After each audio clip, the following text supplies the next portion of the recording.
Hello, everybody. Welcome to Broadway.com's Live at 5. It is. Are you ready? I'm ready. It's Thursday. Oh, my goodness gracious. Feels like, I don't know what day, January 30th. I'm Beth Stevens. And I'm Ryan Lee Gilbert. And we're here in the studio with Caitlin Moynihan. Hello. And her jazz hands. Yes. And who do we have today, Ryan? Guys, we have Kyle Scatliffe Yay! of To Kill a Mockingbird with us today. Very exciting. We love Kyle. He's so love Kyle. sweet. He's very... super talented. Super tall. And very tall. We will talk to Kyle shortly, but first, our top 5.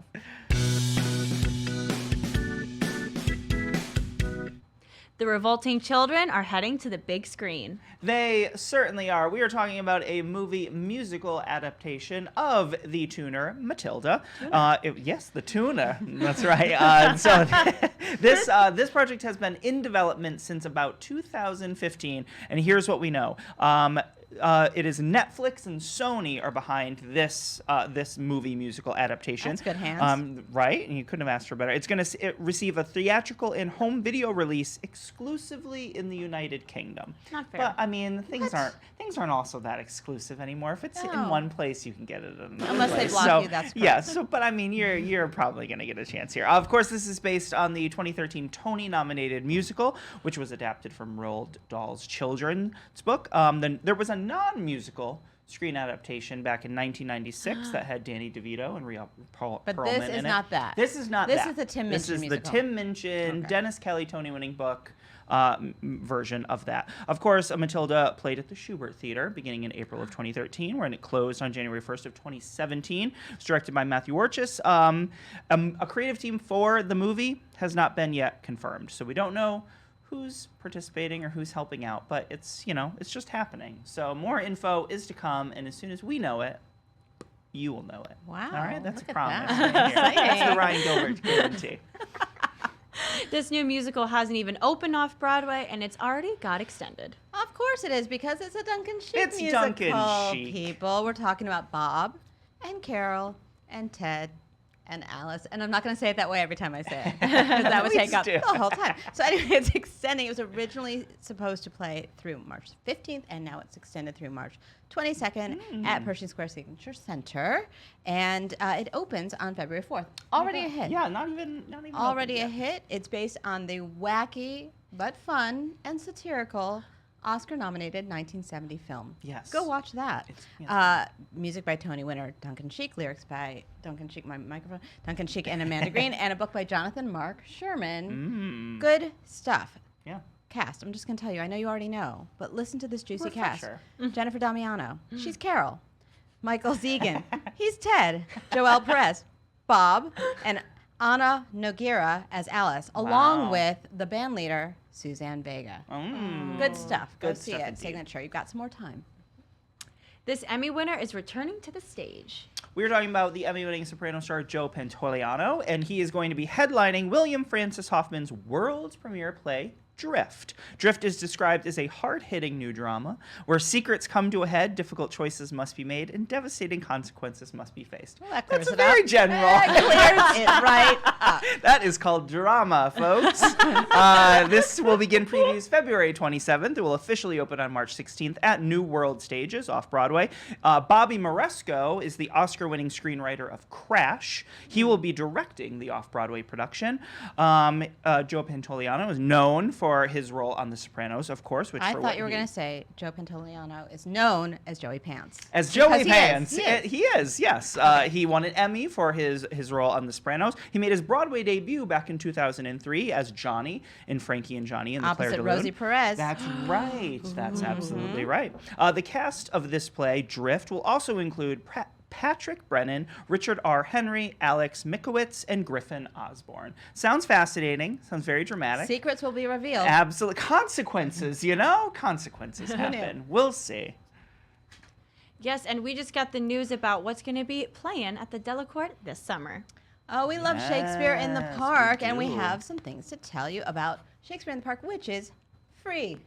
I Free. just love to say it's free Yeah, for all. you got to show Free, up, free, free. but it's free. These are two different shows. These are two very different shows. The first one is Richard II from May 19th through June 21st, and that will be directed by Sahim Ali, who's a very talented director and writer. And then they're going to remount their 2017 Public Works musical adaptation of As You Like It. And that will be July 14th through August 8th. And this features Shayna Taub and Laura Woolery. They adapted it, and Laura Woolery is also the musical's director. And it has a score by Shayna Taub and choreography by Moulin Rouge's Sonia Taya. My goodness, These ladies. are some talented people right there. Kidding. So, Shayna Taub's also in it. She plays Jacques. That's how you pronounce it. Look it up. I know my Shakespeare. That's the all the world's a stage person, you know. That's With right. Darius DeHaas as Duke Senior, and Joel Perez, who I just talked about, he was Bob. He's Remember? Bob. He was Bob and Bob and Carol. He will play Touchstone. Ooh, very exciting. Good Love Shakespeare in casting. the Park. Those are the greatest. They aren't really The are. Public Works one Such are a just summer they staple. include Yeah. communities, and they really bring a lot of different kinds of people together. Good stuff. Absolutely. Good stuff. And we finally know the full cast is going to be helping London audiences look through heaven's eyes in this new musical. Well done. We're Thank talking about you. The Prince of Egypt. This will be happening on London's West End next month. It is directed by Scott Schwartz, features 10 new songs by the film's composer, Stephen Schwartz. And now His we know dad. his dad. That's right. And now we know all of the kids that will be playing at the Dominion Theater. Mia Laka, Iman Pabani, and Hannah Selk will be taking on the roles of young Miriam, Leah, and young Hebrew girl, respectively.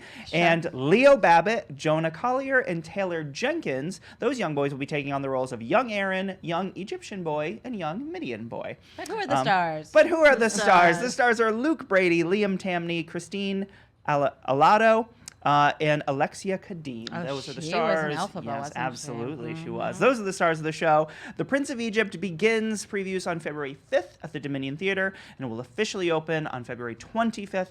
Really excited to see what happens with The Prince of Egypt. It is a beloved title amongst people of my generation. and Oh, younger. don't make it Yes. about your generation. It's so so good. It's on. so good. It's so good. Watch yeah. it on Netflix. So We have a we're- couple more things to talk about. We absolutely do. Well, Abby Mueller. Yes. She's doing a vlog for the She 6th. is. We're very It's excited. called- just Yas, Queen. I was going to say that. It's called yes, that. Yes. And her Queen. first episode came out today, and she takes us to BroadwayCon, and really special, she takes us to the first day of rehearsal. Yeah, this is an early vlog for Early a show. vlog. Yeah, we get to see the Those whole ladies are process ready of- and royal, and she walks by her brother's show and says that he's Mhm. Harry Potter and the Cursed Child. That's Spoiler right. alert. Really good, really good. We also have some photos of Hadestown, which Yes, they won the Grammy. they did. So We got some we photos got some of them photos celebrating. celebrating with that. But yeah, that's There you it. go. That's it for us. That's Thank it for you. me. That's it for you, Ryan. Dunzo. We're going to welcome our guest. Caitlin, tell us about our guest, please. Gladly. Yes, as we said before, we have Mr. Kyle Scatliffe here with us in the studio today. You guys can currently see him on Broadway in To Kill a Mockingbird, where he's currently playing Tom Robinson. You've maybe previously seen him on Broadway when he was in Hamilton, The Color Purple, Les Mis. He's a busy guy. But you guys can follow him on social media at Sir Black a Lot. Keep up to date. I had to say that out loud. Come on. We can follow him there, stay up to date on all things he's doing. Leave all of your questions in the comments down below. And everyone, please welcome Kyle and Beth. Thank you, Caitlin. Welcome, Kyle. Oh, thanks for having me. coming in. Yeah. You know, we have seen you basically sing your face off in a bunch of different shows, and now Yes. you're in a play, but it's a play that's almost like a musical in the sense that it has this built-in fan base, this group of people that everybody knows the story. Yes. Although it's not your mother's To Kill a Mockingbird. No. So how does it feel to be on Broadway in To Kill a Mockingbird? It's pretty amazing. For a couple of years now, I've been hoping to do a play. Well, you dream big, and there you dream go. big. I did. I dreamed big, and apparently it came calling. So it's really nice. I always keep joking with my my theater friends, people in other musicals and Broadway shows. I'm like, it's nice to like wake up and not go like, do I got it today? Do I got it today? And it's just like you just talk. It's You just got it. Yeah, you always got it, unless you get laryngitis, then you don't got it. But it's really nice. It's been a really beautiful undertaking, really, and it's been lovely working with Ed, especially. He's truly Harris, amazing. ladies Ed and gentlemen. Harris, yes. If you don't know him, Ed Harris. It's been really wonderful. The whole start new cast has been really wonderful. Nina, Ed, and Nick, and Taylor, and Lisa Gay. It's been wonderful. And Russell, who's got some really beautiful scenes in it. It's been a nice change of pace. It's been a nice And change you of pace. all got to be a new class together. Sometimes you're a replacement. You just come into a show, maybe like you did with Hamilton, where you are in a show that's already in motion. Yes. And you're the new person, but you all came in together. How was that? It was really cool. I have this funny story because I've done it with both casts. So I have had the experience of going in as an emergency replacement to like help, and then go into the room with everybody else, and then create something completely different And make it your own. and make it our own. It was a really cool process of watching Bart continuously see exactly what he wanted to make, and he knew what it was, but also play around with what it was. Yeah, And it's like another chance to look at it. exactly. So to great. look at it from different angles, and knowing that the actors he had weren't going to do the exact same performances. It instilled a different life into the show, and people that have come and said that it's like coming to see a different version of the same show. It's very cool. It hits you in a different way. So it's been really, really interesting. Yeah. Now, To Kill a Mockingbird is mostly a courtroom drama, Yes. and you're the accused. Yes. How is that for you? I feel like it could be a little upsetting Yes. to be accused every night. Yeah, you find the things. You find. So we were at Broadway Con. I did a panel at Broadway Con with 4 It other was just people. last week, right? Just last week, yes. With others, it was a mental health panel, just talking about like taking care of yourself when you're doing a show. And a big part of this show, especially, I have a therapist. I go to a therapist. Everyone should go to a therapist. It's Mental health lovely. is important. Yes. So what I have is I do rituals every single day. So I have headphones I carry with me everywhere, and I listen to music on the way to the show. I listen to music as I go home. Is it the same playlist every day? No. It just depends on what's gonna lift my spirits. I see. Sometimes I listen to podcasts. Recently, I've been, and this is so silly. Recently, I've just been watching a lot of Gordon Ramsay on the way home because he makes me laugh so much. And this is to shake Tom Robinson out of you? Yeah, it's just to like ground yourself back into the world and back into your own personality and back into the things that make you laugh and make you happy. I will go on like Reddit, and there's like an r/aw on Reddit, and like just really cute things. Oh, and cute, like puppies and yeah, like just like just like I try to find those kind of things in order to bring myself back to earth, because it's daunting. It is daunting. Like every single You're day. the subject of racism, and Yes. this is not subtle racism. No, This it's is- not subtle at all. No. The terrible things are being yelled at me on the daily basis. Yeah. So because of that, you have to find your own happiness. For a big one for me is going to the stage door. I like to do that, like exiting the theater and seeing all of these people that have just come to see the show and how happy they are or how impacted they are. It almost takes it off of myself, and it's on them now because they're the ones that have to leave with the impact of what the whole story is, and I'm leaving with the impact of my own section of the story. So sometimes that's what helps, is that seeing that will make that shift for me as well. But yeah, you just find your little rituals. Yeah. You've been in a lot of heavy shows. Yeah, I don't know We're what that talking is. Les Mis. I don't know what that is. The Color Purple, although you had a kind of a lighter role in that. But Yes.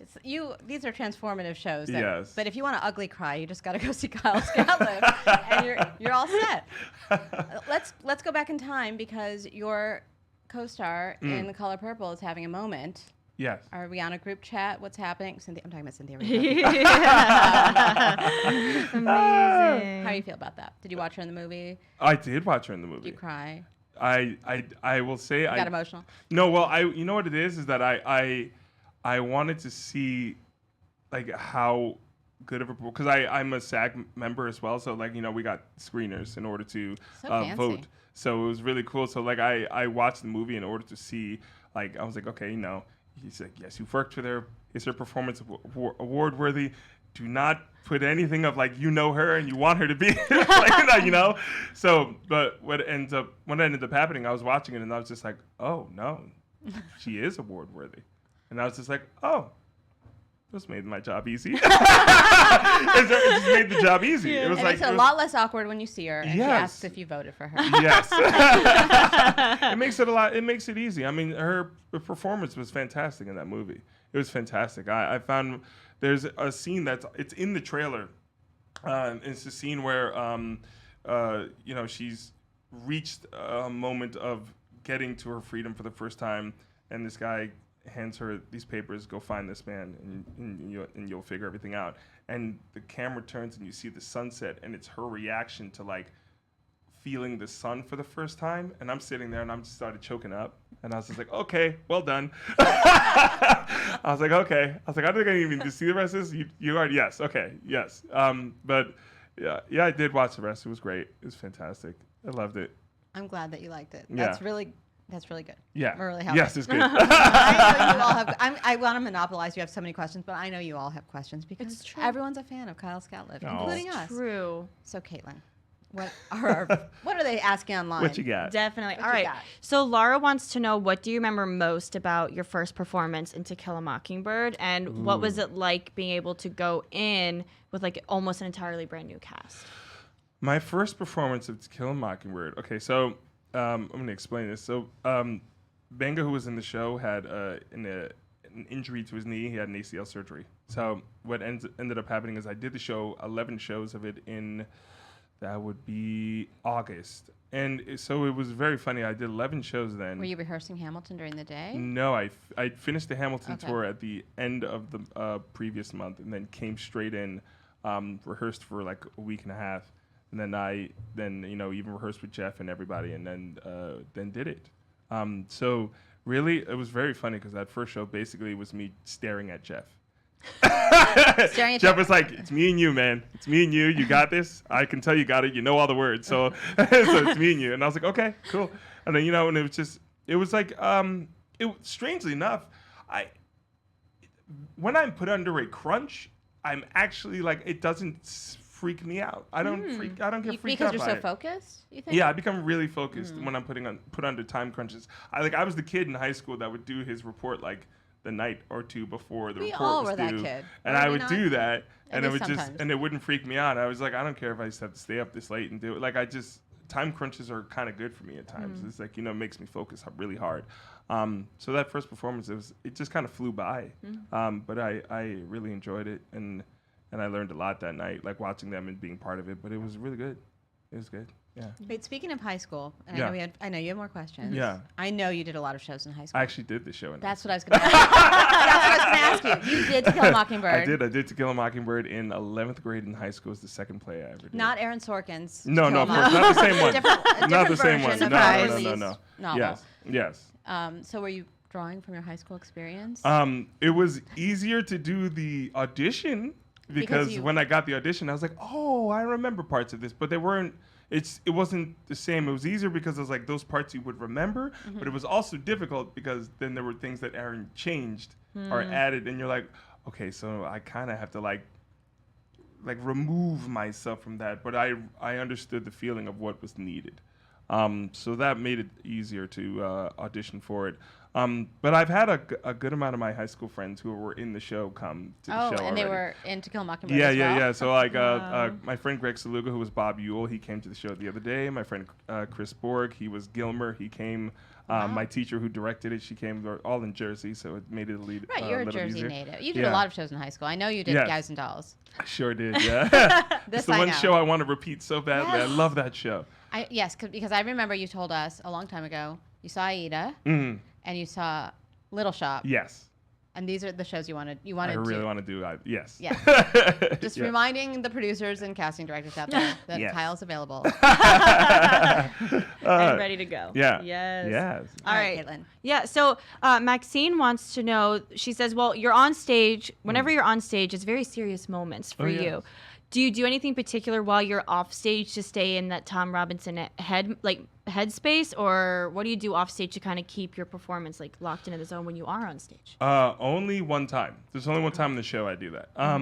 The rest of the times in the show, I'm usually trying to keep myself joyful in between the Yeah. scenes. Because in between the scenes, I'm off stage for a good long periods of time.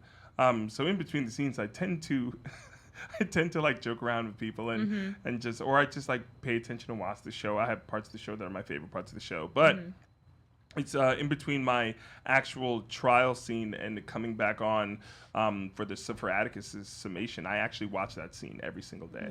I never not watch the Link D scene because I feel like Because it gets you back into the headspace. well, I'm already in a headspace when I leave the stage, and I don't want to leave that headspace. Right. And his scene is also a scene of true injustice. So I really pay attention to that scene, and I also have like a story that I have placed into my own head that connects me to that scene as if it's like something that has to do with me as well. So I use that as a way to get myself into the summation. Yeah, every single day. Wow. Yeah. I love that. Do you It's have a any other beautiful scene. rituals you want to share with us? I don't.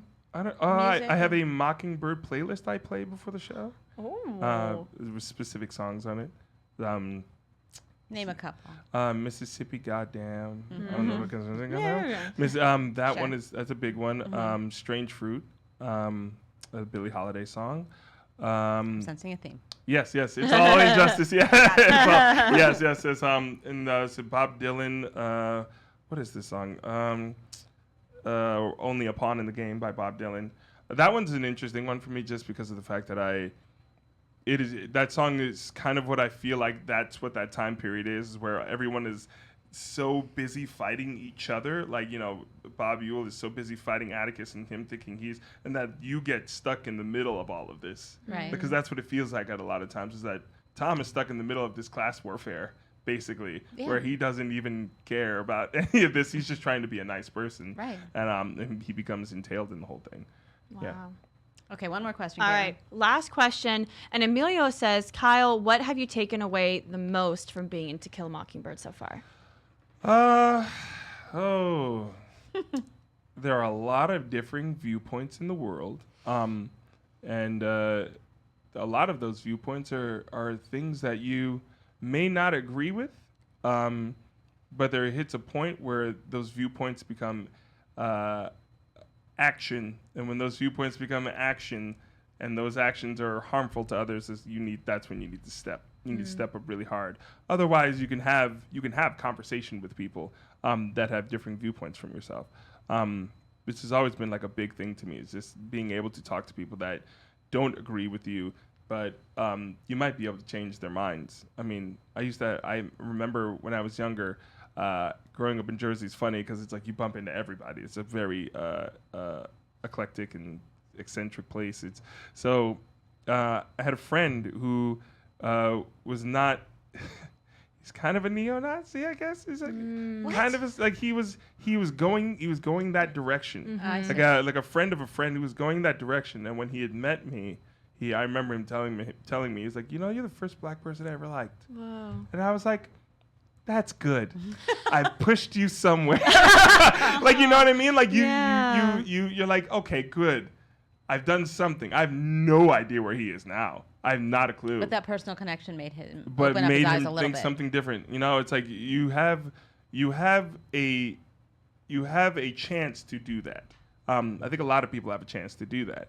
And basically what ends up happening is I think we end up getting to the fight part before we get to the chance to do that part. And the show is interesting because Atticus is constantly saying we have a chance to do that. He keeps talking about the chance. But then he goes headlong into the people that you're like, okay, you're the people that we actually have to fight.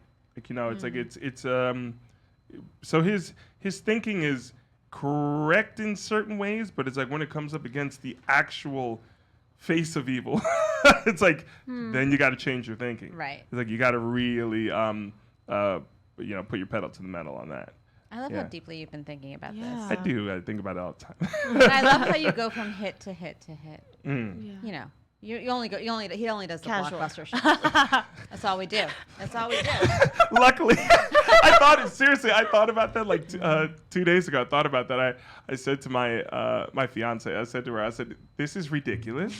I don't understand what's happening. It's really wonderful that it's happening. Right, just ride with it. But I feel like the luckiest person, and I constantly kind of like wait for the luck to run out, and I'm like, is the luck gonna run out soon? But it's like it won't stop, so I'm taking it. Yes. I'm taking it and I'm running with it for as long as I can.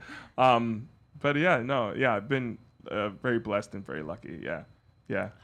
I love that. Thank you for coming, Kyle. No problem. I don't have to tell you to see To Kill a Mockingbird. That would be ridiculous. You know you want to see it. It's at the Schubert Theater. Come on down. Come on down. Hard sell. Caitlin, will you take us on out, please? Thank you guys so much for tuning in today. We are live at 5 every single weekday here on Facebook, and you can listen to us where you get your podcast by searching for #live at 5 and hitting that subscribe button. And be sure to tune in tomorrow.